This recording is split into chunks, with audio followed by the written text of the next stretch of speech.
Practicing medicine without insurance is possible. Imagine a private practice where you get to see your best patients every day, providing medical services you truly enjoy, all without the hassle of insurance. My name is Dr. T. Nguyen, and I'm a recovering specialist who was completely burned out from insurance-based medicine. I pivoted into direct care, where patients pay me directly for my medical services and have never looked back. If you're a private practice owner or planning to become one who's looking to be free of the grind of insurance and you're craving simplicity, efficiency, and connection with patients, you are in the right place. This podcast will help you map out your exit plan and uncover the mindset needed to thrive in today's economy. Welcome to the Direct Care Podcast for Specialists. When patients are tired of their 7-minute visits with the doctor, where their questions feel rushed, the doctor seems disinterested, the answers are canned, those patients are going to find options outside of insurance. That's just simply the truth. That is the way of life. People have access to the internet. They're going to be shopping around a lot. And it's not either people's fault. It's not the doctor's fault. It's not the patient's fault. It's the system. It's a messed up system. And on the flip side to that, the doctors who continue to take insurance, aka coupon rates, they will not be able to sustain their private practice because reimbursements are going down and the cost of running a business is going up. It's not good math.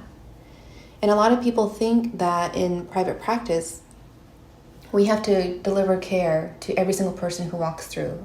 I mean, we kind of do, right?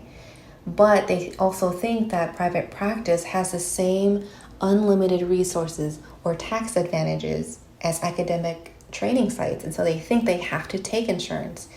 The reality is you cannot do everything that you did in your academic training and help your private practice thrive by thinking you have an abundance of resources by doing everything and anything that comes into your practice. That is how a lot of private practices struggle. They don't realize they do have limits, or they don't implement those limits. And for me, somebody who had academic training, I had 3 years of surgical training in the foot and ankle, and then I did an additional year in fellowship doing exclusively limb preservation, amputation preventions, and so on. I took that energy with me into my private practice, and the reality was that it is not sustainable. We just don't have the resources to do all of that, and so we do have to be more careful with our time because we do have limited resources. And we also get paid a lot less than bigger institutions. Those were the few things that I didn't know about until I came into private practice. So I hope that by sharing this with you, you're a little bit more prepared as to where you're going to direct your private practice so that you can thrive and find success in medicine. So today I'll be answering the most common question about the difference between concierge care and direct care, so that you can then decide for yourself what makes the most sense for your specialty. And I want to acknowledge a common misconception. This is not just for the wealthy or the elite. I know some folks in the Midwest think that all Californians are wealthy, that we all live the Hollywood style. That's simply not true. I opened my practice in Watsonville, and that is a farming town. And I live in Santa Cruz, which is about 40 minutes from the Bay Area, Silicon Valley. And we just have working class folks, people who are in medicine, people who are teachers. We don't have a big industry here in Santa Cruz. So we're big on farming, education, and then I'm not on the side of tech. The tech folks live on the other side of the mountain here. California is big. We are not all wealthy. So just know that those who choose to leave insurance or start opting out of insurance, we are not seeking to care for only the wealthy. You can. There are doctors who have a concierge practice who niche in high executive, people who pay lots of money for this type of access, but that's not the majority of doctors that I talk to, and that's not for myself. I did find a doctor who is local to me who posts on his website that he does offer executive level services, and I believe the last time I checked it was $50,000 a year to have access to this doctor, and this doctor does proclaim to be available 24/7. Which I think is cool. If it works for you and you love that work, awesome. But the majority of us who are not utilizing insurance as our main source of revenue are really just here for our community, our everyday people. At least I know that is for the people I interview on the podcast and for myself. So I don't have that niche where it's for the elites, the wealthy. They might be wealthy, I don't know, but I'm not targeting them. My service is more for the everyday working class who's just sick and tired of their insurance option and they want something else. So just regular people here in California. That is what I know best, and that's what I want to share with you. So the difference is with concierge care. Concierge care means that you bill insurance still, so you're still contracted, maybe with a few or one, and then you tack on a retainer fee, a membership fee. And those retainer annual fees may look like $1,000 up to $5,000, and you heard I just shared a doctor who charges $50,000 for that access, and that's all it is. It's access to the doctor. The doctor is reserving their time, their mental space for these select few who are willing to pay the price, and they continue to contract with insurance, so they just take whatever insurance rates that they agreed upon, and that's the concierge practice. This works well in certain specialties where you can't survive without taking insurance, and then you can't survive exclusively with insurance, so you tack on that membership fee. You might be wondering what the legalities of that is, and to be transparent, I don't have this kind of practice, but I do know other entities that do something like this, like MD VIP and that sort of conglomerate. You can check them out and see how they're making it work. They have deeper pockets, they have more lawyers. Me, it's just me and an attorney here. So I don't have this. I don't like treading the gray lines. I don't like thinking twice about delivering medical care. I want it to be clean. I want to give them the price, and I want them to be financially prepared. That's the type of practice I have, which is direct care. So a direct care practice means either you do have a membership-based type of practice where you charge a monthly fee, or they charge you as they need to see you. In specialty practice, a lot of us are kind of blending the two, where if we do chronic care of some sort that needs long-term care, then a membership type of model makes sense. Whereas some of us offer more episodic care. You only need to see me once or twice for an ankle sprain, for instance, and then you just pay for those visits. We can blend the two.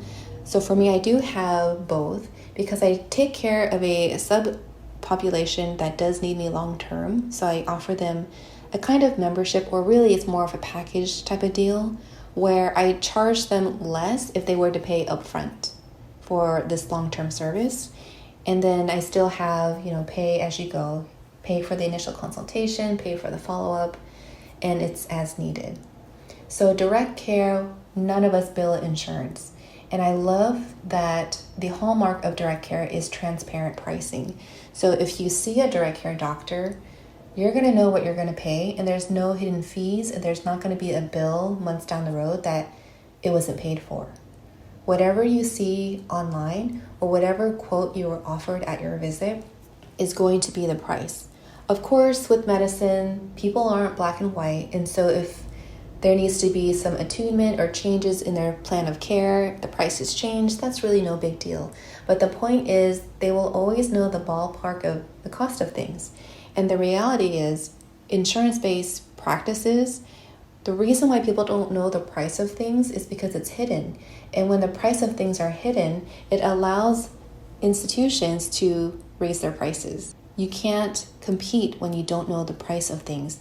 And I believe in competition, and I believe in price transparency. And so if I want to go somewhere to get medical care, I want to know and be prepared for how much I need to save up in order to get the thing that I need from a doctor. Now, you can have a direct care practice where you don't deal with any insurance or their regulations or their codings and offer concierge level type of care.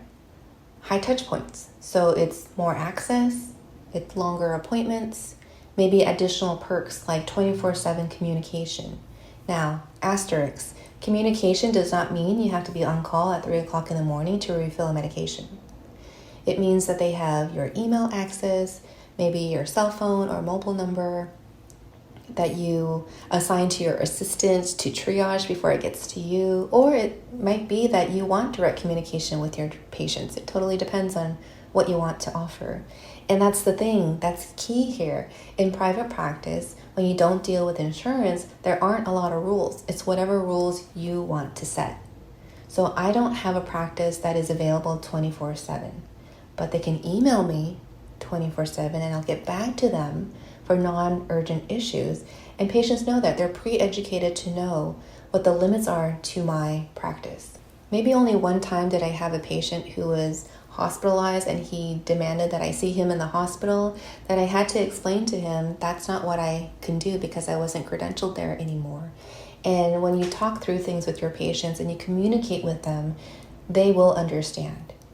This is a human-to-human interaction. When you have a direct care practice, patients, for some reason, they seem to be more genuine or more willing to be understanding by having a direct relationship with the doctor, versus what I saw when I was taking insurance. People kind of treated me like a doormat. They kind of just walked all over me because they thought or assumed or had this entitlement that because they paid a lot of money to insurance that they can treat me a certain way.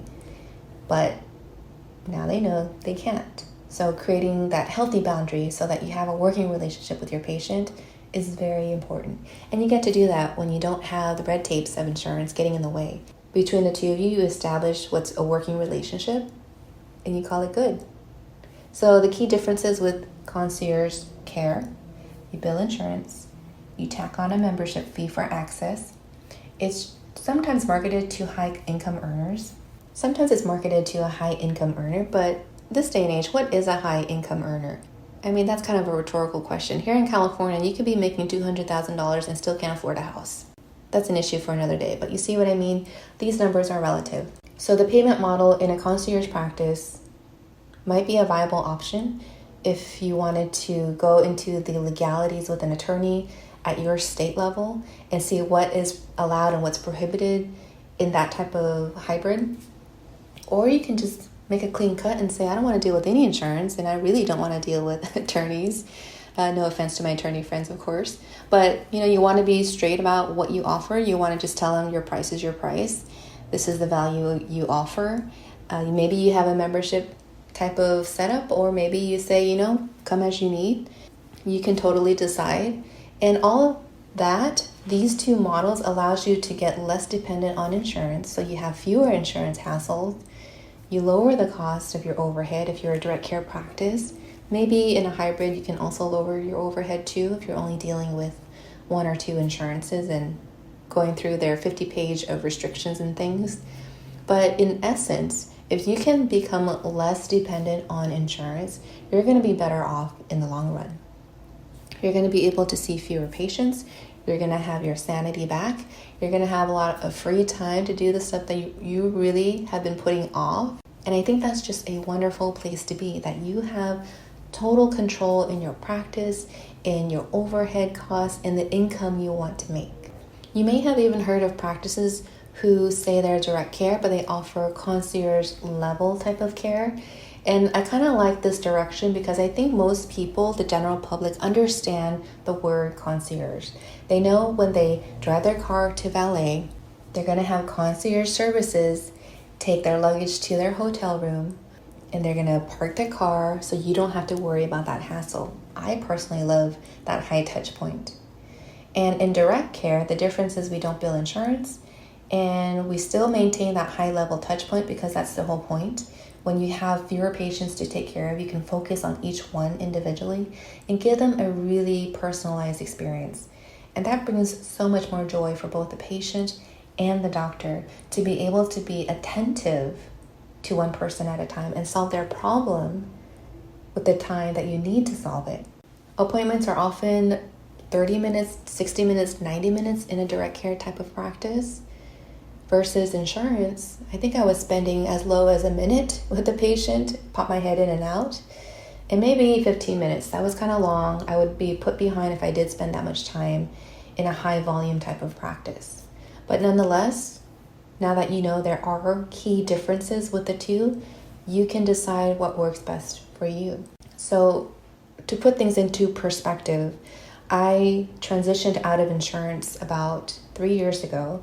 And so I was kind of in a hybrid period where I only took a few insurance, and if you had insurance that I didn't take, then it would be self-pay. It still was a little bit messy because I still had to maintain upkeep of my insurance contracts. And I just hated all that. I hated the coding. I hated the phone calls back and forth, the peer-to-peer review.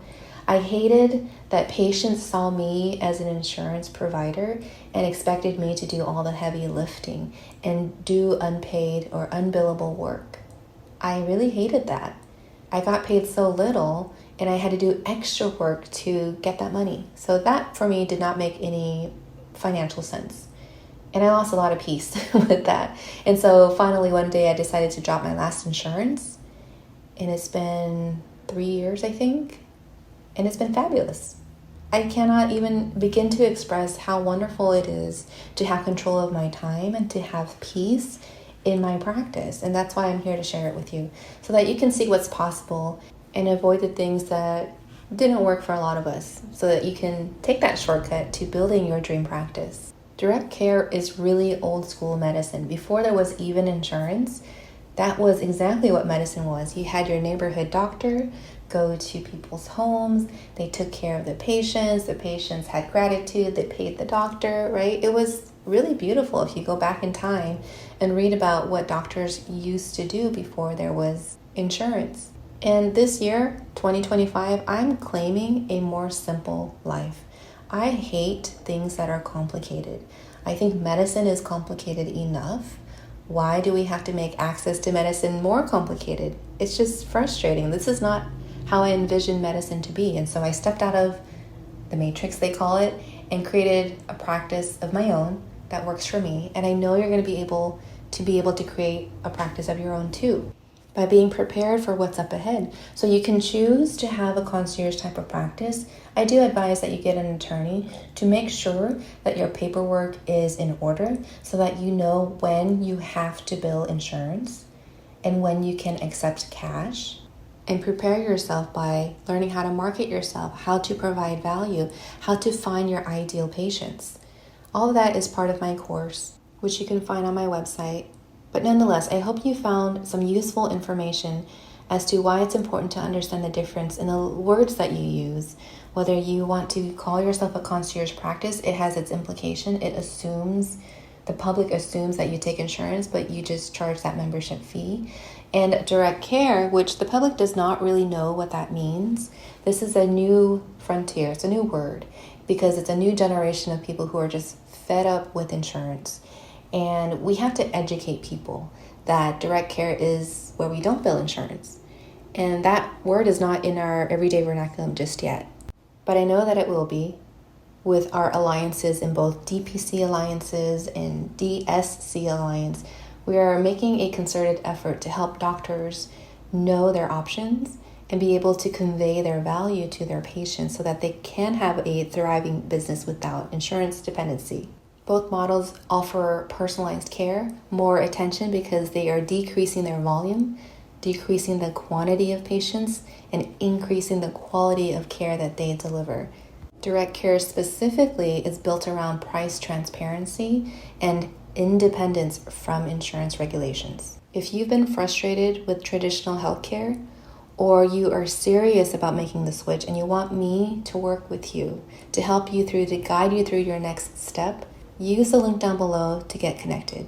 You can also find me on LinkedIn, and I would love the privilege to help you get to that next step. Thanks so much for being here. I'll check back with you next week. Take care. If you enjoyed this episode, please give it a review and share it with a friend so more doctors can learn about direct care. Let's keep the conversation going on LinkedIn so we can help more doctors escape insurance and thrive in private practice. Thanks for listening. I'll talk with you next time. Take care.